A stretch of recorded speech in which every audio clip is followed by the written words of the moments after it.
Have you ever felt like your mind is a puzzle you can't fully solve? Picture this: you're at a party, surrounded by laughter and chatter, but deep down, you feel like you're from another planet. Your thoughts race in ways others don't get, connecting dots they can't see, wrestling with questions they don't even think to ask. What if I told you that Carl Jung, the legendary psychologist, spent his life studying minds like yours, minds so rare that 99% of people can't comprehend them? Welcome to Jung's Psyche Hub, where we dive into the depths of your psyche. In this video, we're uncovering 8 hidden signs your mind is wired differently. Inspired by Carl Jung's timeless wisdom, from seeing patterns others miss to craving transformation that scares most people, these signs will reveal if you're part of the 1% whose mind operates on a whole different wavelength. Stay with us, because Sign 8 will show you how your unique mind can unlock a life of purpose and authenticity. As Carl Jung once said, the privilege of a lifetime is to become who you truly are. So, hit that subscribe button, grab a notebook, and let's dive into the mystery of you, ready to discover what makes your mind so extraordinary.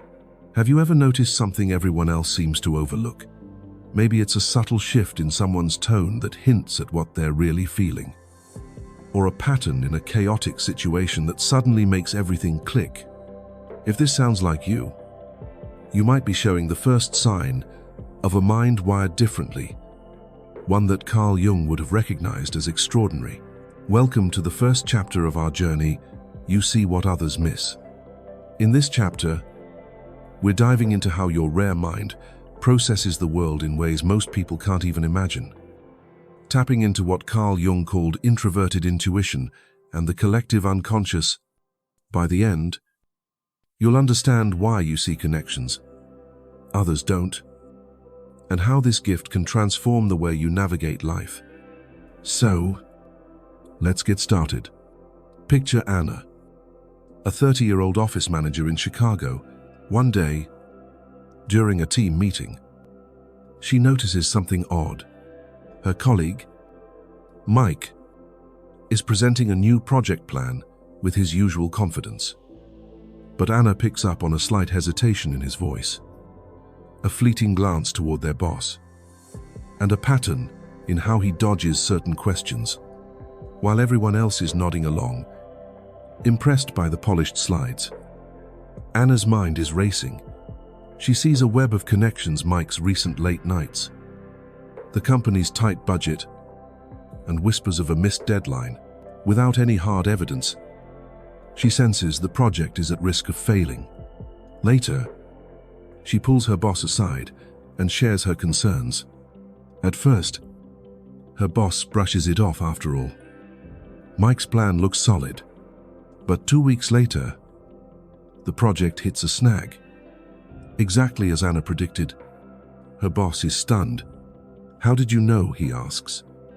Anna just shrugs, unsure how to explain that she didn't know she felt it. This is what Carl Jung called introverted intuition, a rare ability to see patterns and connections that remain invisible to most. If you have this kind of mind, you don't just process information, you see the hidden threads tying it all together.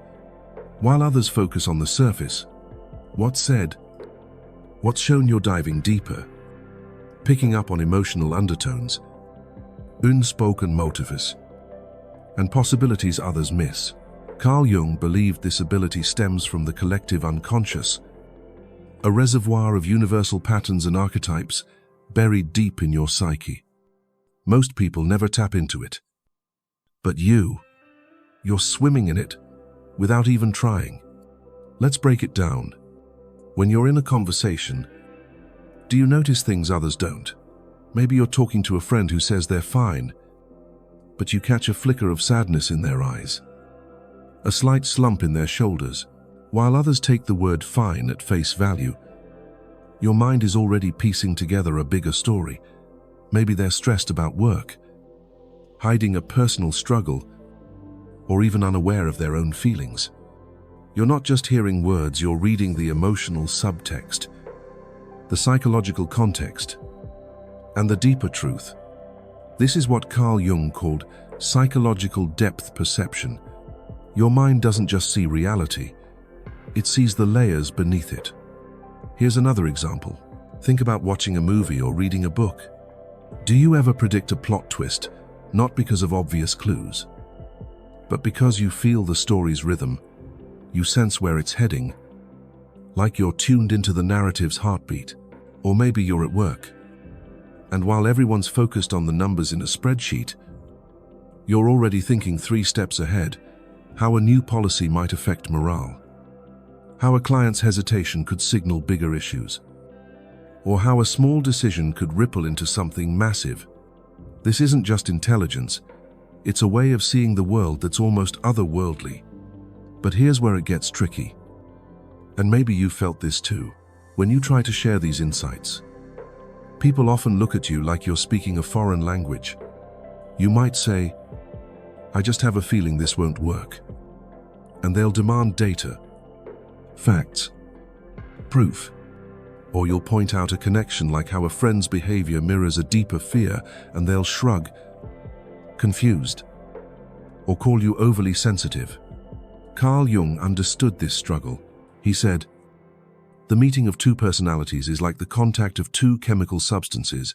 If there is any reaction, both are transformed. But when your mind sees layers others can't, those transformations can feel one-sided. You're left wondering why others don't get it." So, why does this happen? It's because your mind is wired to process reality in multiple dimensions at once.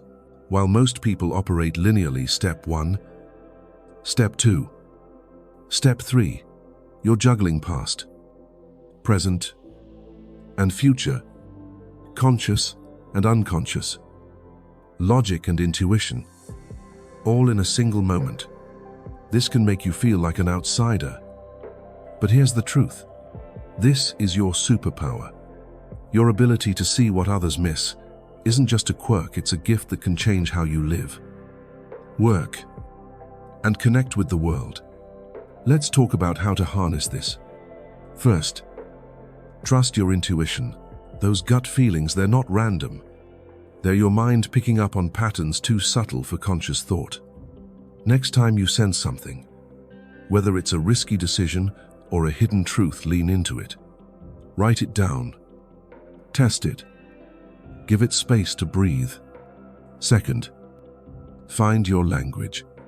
You might need to translate your insights into stories or analogies to help others understand, like Anna, who learned to frame her hunches as practical suggestions. You can bridge the gap between your mind and the world. Finally, seek out like-minded souls.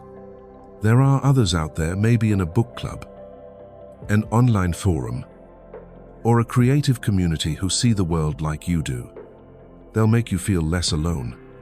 As Carl Jung said, the world is not only stranger than we think, it is stranger than we can think.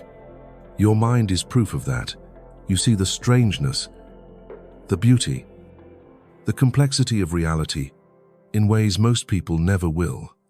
But this gift comes with a challenge, learning to trust it, share it, and use it to light your path. So, what's next? If seeing what others miss is just the beginning, what happens when your mind dives into the darker corners of human nature? Let's find out in the next chapter. What is it about the darker corners of human nature that pulls you in, while most people shy away from exploring the messy, complex parts of humanity? You find yourself drawn to them, not out of morbid curiosity, but a deep need to understand what makes people tick. If this resonates, you're showing another powerful sign of a mind wired differently, one that Carl Jung spent his life decoding. Welcome to Chapter 2, You're Fascinated by the Dark Side. In this chapter, we're diving into why your rare mind is captivated by what Carl Jung called the shadow, the hidden, often unsettling parts of ourselves that most people ignore. By the end, you'll see why this fascination isn't just a quirk, but a key to unlocking deeper self-awareness and empathy Let's explore. Meet Mark. A 28-year-old graphic designer from Seattle, Mark has always been the guy who'd rather watch a psychological thriller than a rom-com. At a recent movie night, his friends picked a light-hearted comedy, but Mark found himself zoning out, uninterested. Later, he suggested a gritty crime drama about a deeply flawed detective. His friends groaned, calling it too heavy. But Mark was hooked not by the violence or drama, but by the detective's inner struggle. Why did this character lie to protect his secrets? What drove him to sabotage his own happiness, while his friends saw a bad guy? Mark saw a puzzle, a human being wrestling with their own contradictions. This is exactly what Carl Jung meant when he talked about the shadow. Carl Jung described the shadow as the part of our psyche we hide, not just from others, but often from ourselves. It's the anger we suppress, the fears we deny, the desires we're ashamed of. Most people avoid their shadow like it's a monster under the bed. But if you have a rare mind, you don't just acknowledge the shadow, you're curious about it. You want to know why people act against their own interests, why they hurt others, or why they hide behind masks of perfection. This isn't about glorifying darkness. It's about understanding the full spectrum of what it means to be human. Let's paint a picture. Imagine you're at a family gathering, and your cousin snaps at someone over a small disagreement. Everyone else brushes it off as just a bad day. But your mind goes deeper. You notice the tension in their voice, the way their eyes dart away, and you start piecing it together. Maybe they're stressed about money, or maybe they're carrying a grudge from years ago. You don't judge them. You want to understand why. This curiosity sets you apart. While others label behaviors as good or bad, you're asking, what's driving this? What's the story beneath the surface? Carl Jung believed this fascination with the shadow is a hallmark of psychological maturity. He said, one does not become enlightened by imagining figures of light, but by making the darkness conscious. If you're wired differently, you get this instinctively. You're not afraid to explore the uncomfortable truths about human nature, yours or anyone else's. Maybe you're drawn to true crime podcasts, not for the shock value, but because you want to understand the psychology behind unthinkable acts. Or maybe you love complex characters in books or movies. Think Walter White from Breaking Bad or Cersei Lannister from Game of Thrones, because their flaws reveal something profound about humanity. But here's where it gets tricky. And you've probably felt this. Your curiosity about the shadow can make others uncomfortable. Try bringing up a taboo topic at a dinner party like why people cheat or what drives someone to lie, and you might get awkward silence or quick subject changes. People don't want to face the darker parts of themselves. But you see those parts as essential to understanding the whole person. This can make you feel like an outsider, like you're the only one willing to look at the messy truth. Let's talk about why this matters. Your fascination with the shadow isn't just intellectual, it's transformative. By exploring the hidden parts of yourself and others, you're doing what Carl Jung called integration. You're not splitting the world into good and bad. You're embracing the complexity of it all. This makes you uniquely equipped to connect with people on a deeper level. Think about a time you helped a friend through a tough moment. Maybe they were ashamed of a mistake. But instead of judging, you listened, asked questions, and helped them see it wasn't the end of the world. That's your rare mind at work, seeing the shadow, understanding it, and using it to build bridges. So, how can you harness this gift? First, embrace your curiosity. Don't shy away from exploring the why behind human behavior. Even when it's uncomfortable, journal about what you notice, whether it's your own reactions or someone else's. Second, practice empathy, not judgment. When you see someone's shadow, say, a coworker's jealousy or a friend's defensiveness, use it as a chance to understand their story, not to criticize. Third, find safe spaces to explore. Seek out books, podcasts, or communities that dive into the psychology of human nature. Places like Carl Jung's Psyche Hub are perfect for connecting with others who aren't afraid of the dark. Here's a real-world example. Sarah, a teacher in her 40s, always felt drawn to students who acted out. While her colleagues saw problem kids, Sarah saw pain behind their defiance. One day, a student named Jake threw a chair in class. Instead of sending him to detention, Sarah pulled him aside and asked what was going on. Slowly, Jake opened up about his parents' divorce and his fear of being invisible. By seeing his shadow, his anger and fear, Sarah helped him feel seen. And Jake's behavior improved. That's the power of your fascination. It doesn't just help you understand, it helps others heal. Carl Jung said, "Until you make the unconscious conscious, it will direct your life, and you will call it fate." Your rare mind naturally gravitates toward making the unconscious conscious. You're not just curious about the shadow, you're driven to bring it into the light. This is why you might feel misunderstood, but it's also why you have the potential to change lives. Starting with your own. What happens when this fascination with the shadow makes you feel like you're speaking a different language? That's where we're headed next. In the next chapter, we'll explore how your unique way of seeing the world can create a sense of isolation and how to turn it into connection. Have you ever felt like you're explaining something crystal clear, only to be met with blank stares or awkward silence? It's as if your thoughts are in a language no one else speaks, a code that carries layers of meaning most people can't decode. If this sounds familiar, you're showing another profound sign of a mind wired differently, one that Carl Jung would have celebrated. Welcome to Chapter 3. You speak a language others don't get. In this chapter, we're diving into why your rare mind communicates in ways that often leave others confused, and how your ability to see through social masks sets you apart. Inspired by Carl Jung's concepts of psychological loneliness and active imagination, we'll explore why you feel like an outsider in conversations and how to turn this into a strength. By the end, you'll learn how to bridge the gap between your unique perspective and the world around you. Let's dive in. Meet Sarah, a 32-year-old writer from New York. Sarah's always been the deep thinker in her friend group. At a recent coffee catch-up, she tried to explain why she thinks people hide their true feelings behind small talk. She described how a coworker's cheerful "I'm fine" felt like a mask for deeper stress, and how she could sense their fear of vulnerability just from their body language. Her friends nodded politely, but their eyes glazed over. One even laughed, saying, "Sarah, you're overanalyzing again." Frustrated, Sarah stopped talking. She wasn't overanalyzing. She was seeing something they couldn't.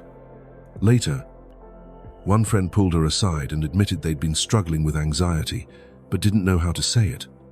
Sarah's insight had hit the mark, but it took a private moment for her friend to feel safe enough to open up.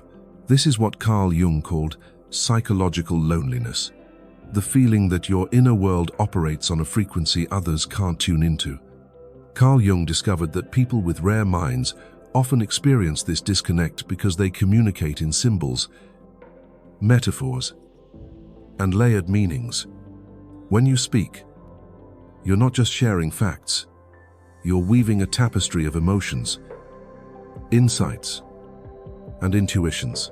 For example, when you say, "Something feels off about this plan," you're not just pointing out a flaw, you're sensing a misalignment in values, a hidden agenda, or a future consequence. But most people are wired for surface-level communication. They hear your words, but they miss the deeper framework you're trying to convey. It's like you're broadcasting in high definition while they're stuck on an AM radio. This goes hand in hand with another gift of your rare mind, the ability to see through social masks. Carl Jung called this active imagination a knack for perceiving the psychological reality beneath what people present. Picture yourself at a networking event. Everyone's smiling, shaking hands, and tossing out polished elevator pitches, but you notice things others don't. The way someone's laugh doesn't reach their eyes. The subtle tension in a colleague's posture when they talk about their perfect job, or the flicker of insecurity behind a boastful comment. You're not just seeing people, you're seeing through them, picking up on the fears, desire, and truths they're hiding, even from themselves. Let's ground this in a real-world scenario. Imagine you're working on a group project, and one team member, Alex, is always cracking jokes to keep things light. Everyone loves Alex's humor, but you notice something else. His jokes come faster when the conversation turns serious, almost like he's deflecting. You sense he's hiding self-doubt, maybe even fear of failure. Instead of calling him out, you ask him privately how he's feeling about the project. At first, he brushes it off, but your gentle persistence helps him admit he's overwhelmed. By seeing through his mask, you've created a moment of connection that others missed entirely. This ability to see and speak in layers can feel isolating, but it's also what makes you a natural confidant. People might not understand your metaphors in a group setting, but one-on-one, they often turn to you when they need someone who gets them. Why? Because your rare mind doesn't just hear words, it hears the unspoken. Carl Jung believed this makes you a bridge between the conscious and unconscious worlds, someone who can translate the hidden language of the psyche into something others can grasp. But here's the challenge. How do you share your insights without feeling like you're shouting into the void? Carl Jung's advice was to lean into your unique language, not suppress it. Here are 3 ways to make this work for you. First, embrace metaphors and stories. If a direct explanation falls flat, try framing your thoughts as a story or analogy. Instead of saying, "This feels wrong," you might say, "It's like we're building a house on a shaky foundation." Stories help others see what you see. Second, find your tribe. Look for people who speak your language, maybe in a philosophy group, a creative writing class, or an online community like Jung's Psyche Hub. They'll make you feel understood. Third, practice patience. Not everyone will get you right away, and that's okay.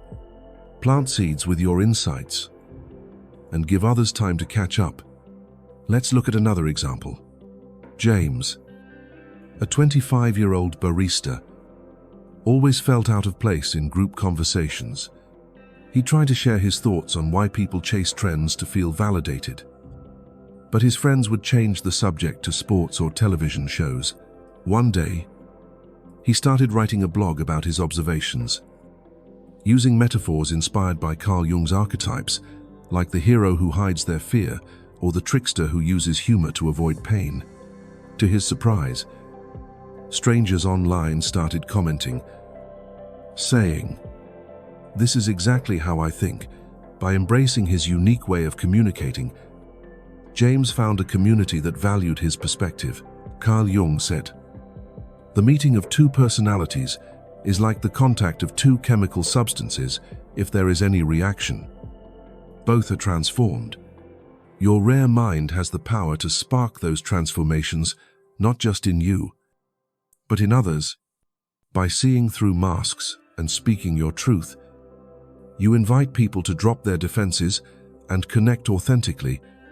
This isn't just a gift, it's a responsibility. So, what happens when this way of seeing and speaking makes you wrestle with life's biggest questions? That's where we're headed next.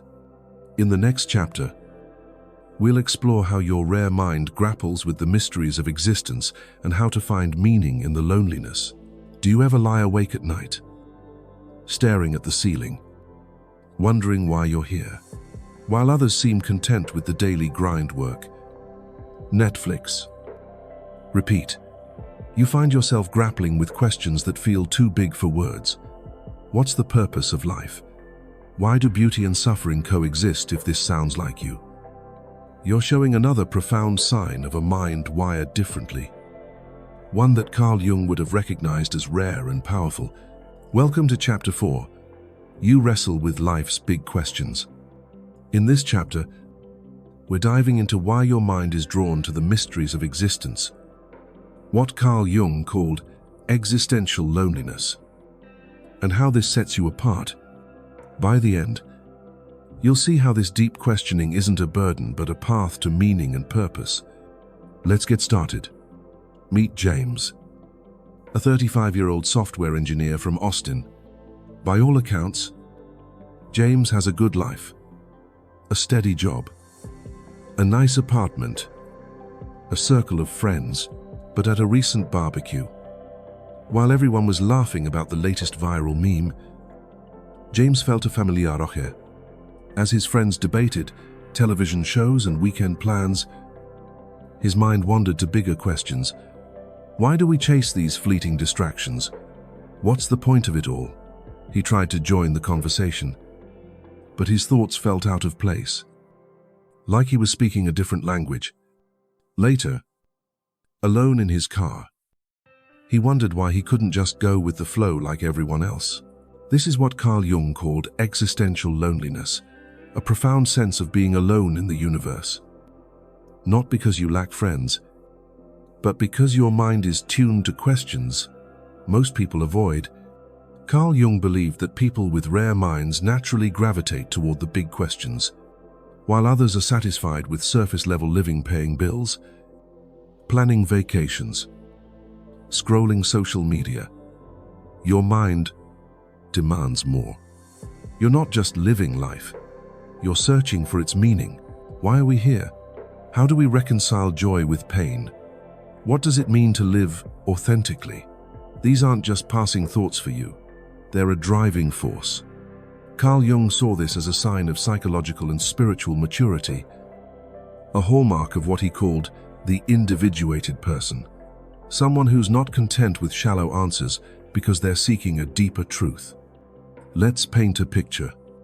Imagine you're at a coffee shop, overhearing a group of friends talking about their weekend plans.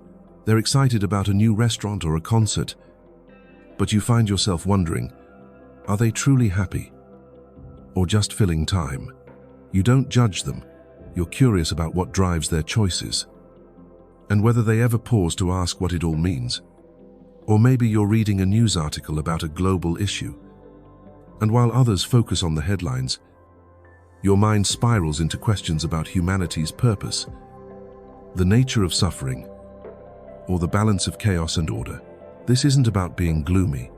It's about seeing life as a vast, intricate puzzle. This depth can feel isolating, and you've probably experienced it. Maybe you've tried sharing these thoughts with a friend, only to be met with a quick subject change or a light-hearted, "Don't overthink it." It's not that others are shallow, it's that their minds aren't wired to wrestle with the same questions. Carl Jung understood this. He said, "The privilege of a lifetime is to become who you truly are. But when who you are is someone who sees the world as a mystery to be explored, you might feel like you're from another planet.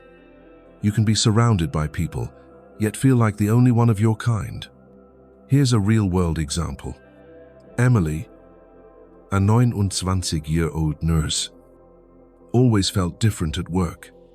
While her colleagues bonded over gossip or shared funny videos, Emily found herself thinking about the patients she cared for, their fears, their hopes, their fleeting time. One night, after a particularly tough shift, she sat in the break room and asked a coworker, "Do you ever wonder what it all means? Why we go through so much pain?" Her coworker shrugged, saying, "I try not to think about that stuff. It's too heavy." Emily felt alone. But later, she started journaling her thoughts, turning her questions into poetry. To her surprise, sharing her work online connected her with others who felt the same way. Her existential loneliness became a bridge to a community of deep thinkers. So, how do you turn this wrestling into a strength? First, embrace the questions. Don't shy away from them. Even if they feel heavy, write them down. Explore them through art, meditation, or conversation with like-minded souls. These questions are your mind's way of seeking truth. Second, find outlets for expression, like Emily. You might find that writing, creating, or even quiet reflection helps you process these thoughts. They don't need answers right away, they need space to breathe. Third, connect with the right people. Seek out communities, whether online forums, book clubs, or platforms like Jung's Psyche Hub, where others share your curiosity about life's mysteries. You're not alone in feeling alone. Let's look at another scenario. During a family dinner, you notice everyone's caught up in small talk, work, drama, vacation plans, the usual, but you're thinking about something bigger, how every choice we make shapes who we become. You try to bring it up, saying, "Do you ever think about what drives us to do what we do?" The table goes quiet, and someone quickly changes the topic. Instead of feeling discouraged, if you later share your thoughts in a journal or an online group, someone responds, "I've always wondered that too." That connection reminds you that your questions, while rare, are a gift. Carl Jung said, "The world is not only stranger than we think, it is stranger than we can think." Your mind is proof of that strangeness. You're not content with easy answers because you're wired to explore the infinite. This can feel lonely, but it's also what makes you a seeker of truth. Someone who can inspire others to look deeper. Your questions aren't a burden, they're a call to live with purpose. What happens when these big questions push you to challenge the limits of logic itself? That's where we're headed next. In the next chapter, we'll explore how your rare mind blends intuition and reason to uncover deeper truths. Have you ever had a gut feeling that something was right, even when the facts didn't fully add up, while others cling to spreadsheets, checklists, and step-by-step plans? You find yourself trusting a deeper sense, a knowing that logic alone can't explain. If this sounds like you, you're showing another powerful sign of a mind wired differently, one that Carl Jung would have recognized as extraordinary. Welcome to Chapter 5. You resist pure logic for deeper truths. In this chapter, we're diving into why your rare mind blends intuition, emotion, and reason to uncover truths others miss. A process Carl Jung called intuitive logic. By the end, you'll understand why you feel constrained by purely logical thinking and how to harness this gift to make better decisions and live more authentically. Let's jump in. Meet Lisa, a 34-year-old graphic designer from Los Angeles. Last year, her team was tasked with creating a campaign for a major client. The data was clear: bold colors, trendy fonts, and a flashy design would align with market trends and maximize clicks. Everyone agreed it was the logical choice, but Lisa felt uneasy. Something about the approach didn't sit right. She couldn't point to a specific statistic or report it was a hunch. A sense that the campaign needed to feel more human, more authentic. Against her team's protests, she pitched a softer, storytelling-driven design. Inspired by the client's values, her boss was skeptical, saying, "The numbers don't support this." But Lisa held firm, and to everyone's surprise, the client loved it.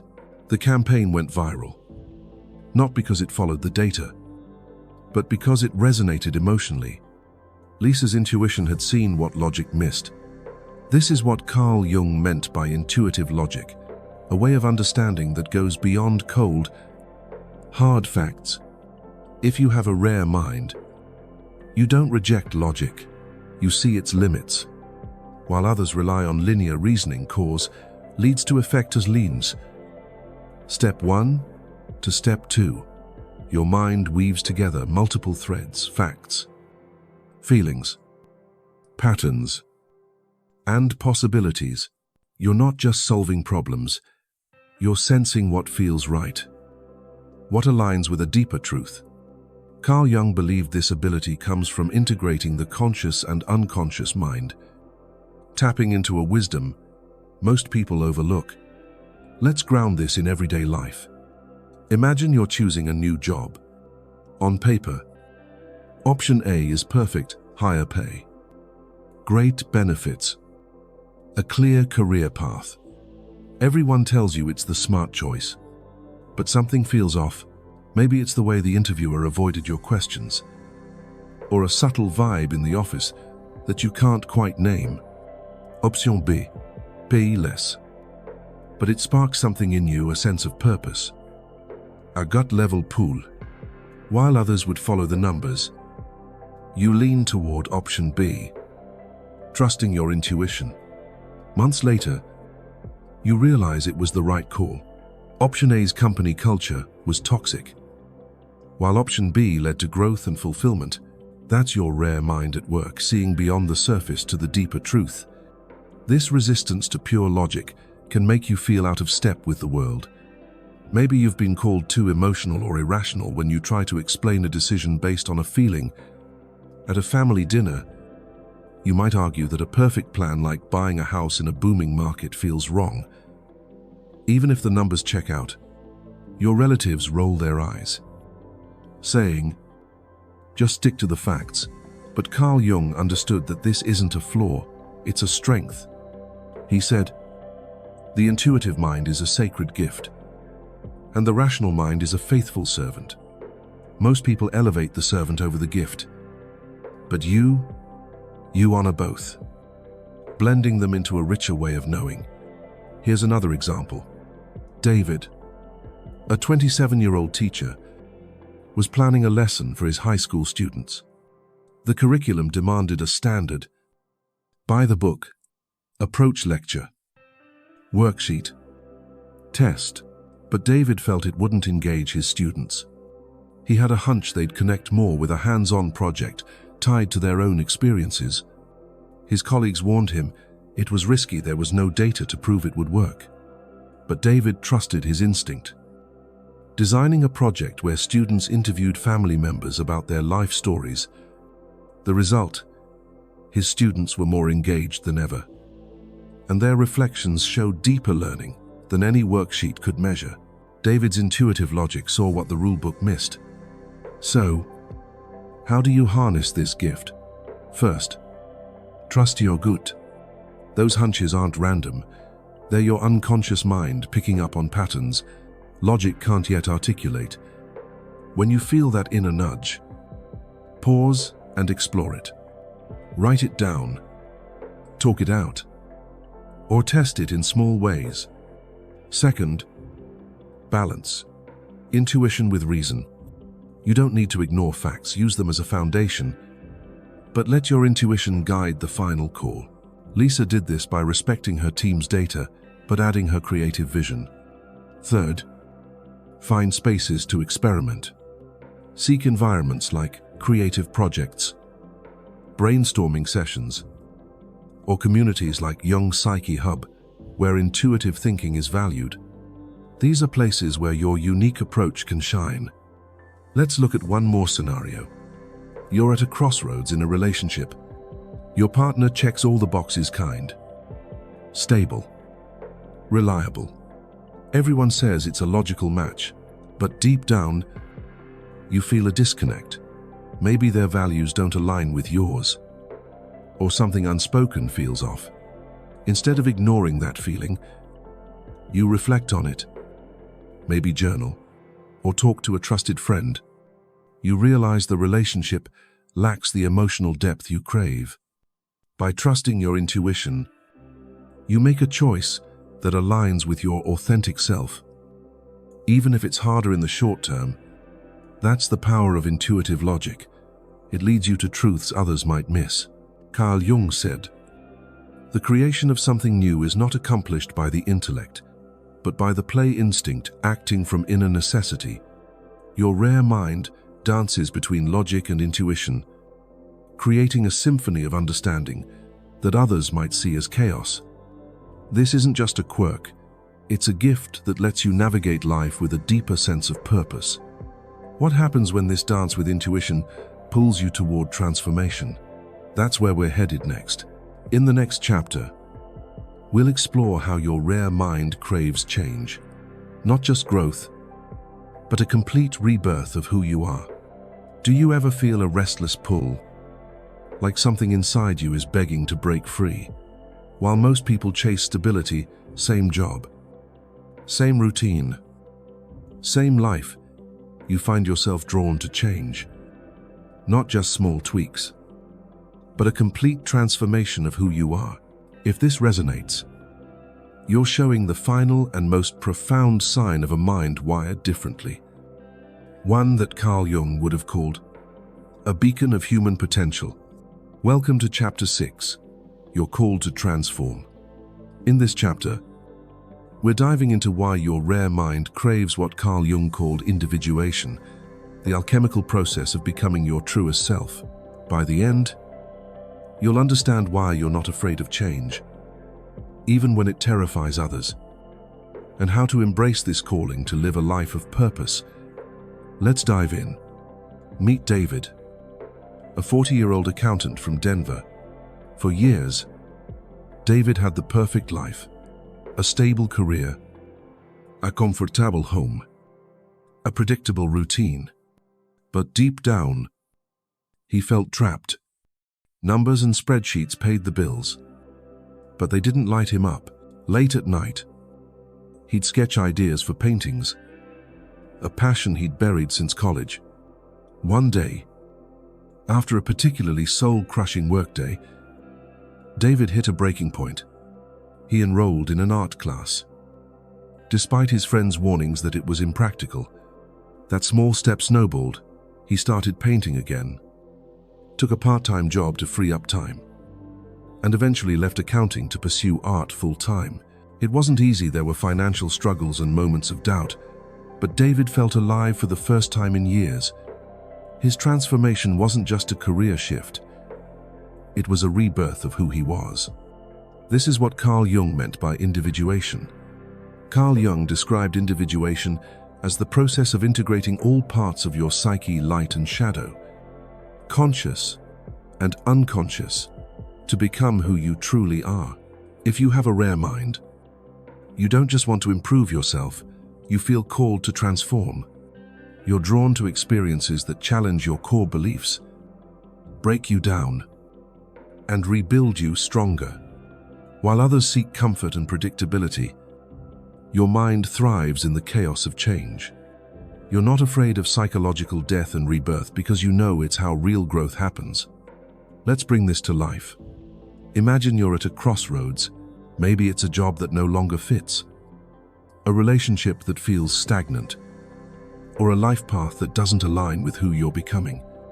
Others might say, "Stay safe. Don't rock the boat." But you feel a fire inside, a need to let go of the old and step into something new. This could be moving to a new city, starting a passion project, or even confronting a truth about yourself you've avoided.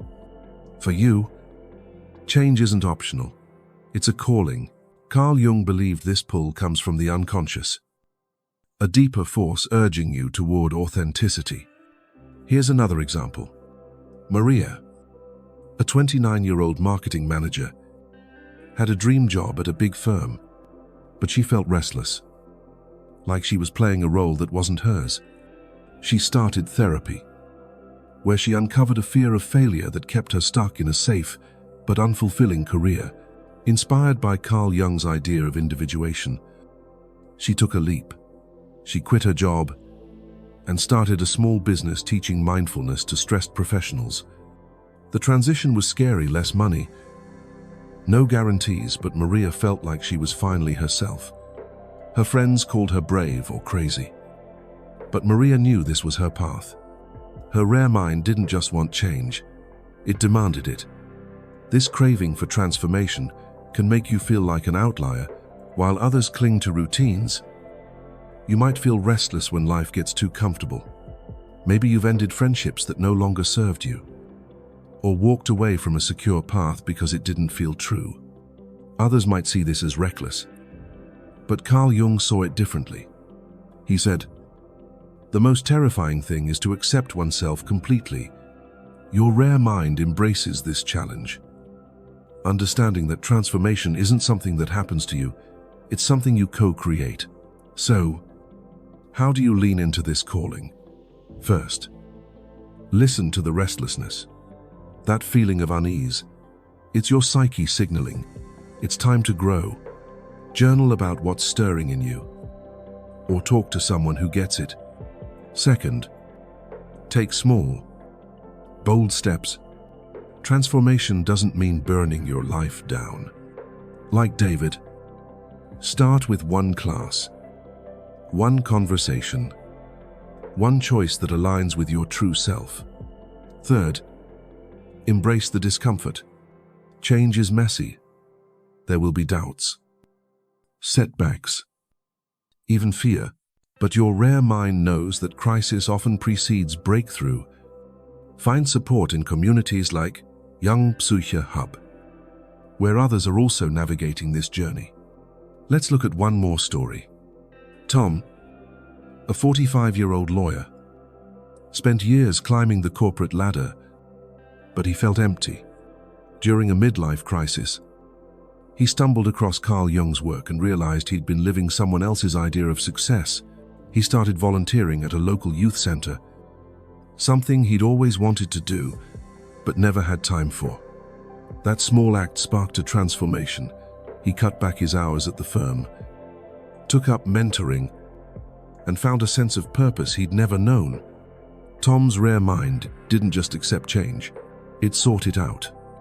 Carl Jung said, "We cannot change anything unless we accept it." Your rare mind doesn't just accept transformation, it craves it. You're not running from life's challenges, you're diving into them, knowing they'll shape you into who you're meant to be. This is your gift, to live not just as a participant in life, but as a creator of your own becoming. What does it mean to embrace all these signs and live as your truest self? That's where we're headed next. In our final chapter, we'll wrap up this journey with a powerful call to honor your rare mind and share its gifts with the world. So, there you have it, the 6 unmistakable signs that your mind is wired differently. A rare gift that Carl Jung spent his life unraveling, from seeing patterns others miss, to craving transformation that reshapes your very being. Your mind isn't just unique, it's a force for change, a bridge between the conscious and the unconscious. A light in a world that often feels dim. You see the hidden threads of life? Dive into its shadows. Speak a language of depth. Wrestle with its mysteries. Blend intuition with reason. And embrace the chaos of becoming who you truly are. This isn't a burden, it's a calling. As Carl Jung said, the most terrifying thing is to accept oneself completely. You're not just accepting yourself, you're celebrating a mind that 99% of people can't comprehend. But here's the thing, you're not alone. There's an invisible community of rare minds out there, each one asking the same big questions, seeing the same hidden truths, and chasing the same transformation. You're part of something bigger, a movement of souls inspired by Carl Jung's wisdom to live authentically and inspire others. So, what's next? Take a moment to reflect which of these signs hit home for you. Drop it in the comments below, we'd love to hear your story. If this journey into your psyche resonated, hit that like button to let us know. And if you want to keep exploring the depths of your mind with us, subscribe to Jung Psyche Hub and tap the bell so you never miss a video. Share this with someone who might see themselves in these signs, because the world needs more people who dare to think differently. Your rare mind isn't just a gift to you, It's a gift to the world. So, go out there, embrace your uniqueness, and let your light shine. As Carl Jung said, the privilege of a lifetime is to become who you truly are. Are you ready to answer that call? We'll see you in the next video.